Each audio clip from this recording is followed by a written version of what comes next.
Ba tawag doon? Limutan ko tawag ah. So ano? Pison! Kasi nga flat yung gulong niya, kailangan namin itakas. Hindi totoo yan. Bola lang yan.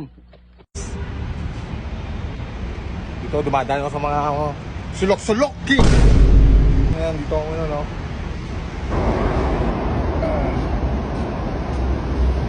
Yan, pison.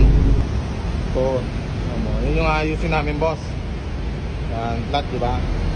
Ang gagawin namin dyan ay tataas namin to. Ano dyan namin, Jack? Pwede na! Kasi nga, flat na siya. Kaya, sige. Yan na lang.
Dito, pagkatapos namin dun sa pison, tinawag pala kami dun sa opisina at akala namin kung ano na. Yung pala, utusan pala kami magtanggal ng 2 ilaw mula sa tower light. Kasi daw yung electrician, hindi daw maabot yung tower light. Kaya yun, sa amin pinagawa. Hindi totoo yan.